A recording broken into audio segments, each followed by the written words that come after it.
नया नहर अभी चिकनिया पैदल चलल न जातिए। नया नहर अभी चिकनिया पैदल चलल न जातिए।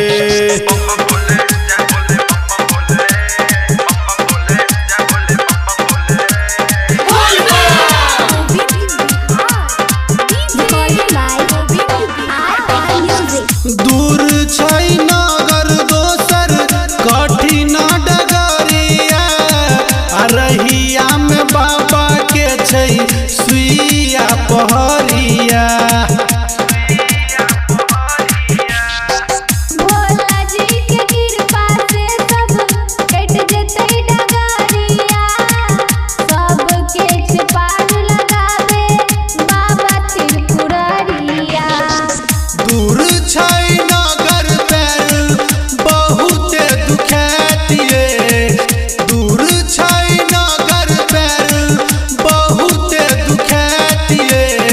नया नहर अभी चिकनिया पैदल चलल न जातिए।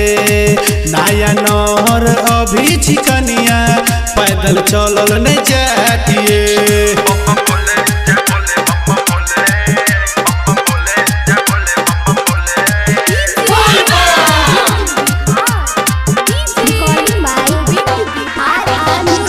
पैदल चले पड़त संग हमरा बीतल, सुल्तानगंज से 105 किलोमीटर।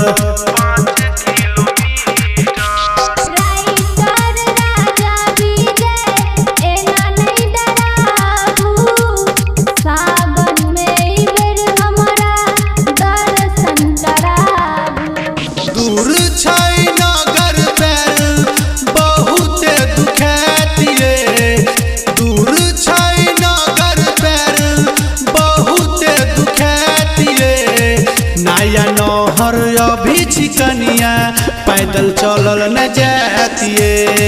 नया नहर अभी चिकनिया पैदल चलल न जातिए।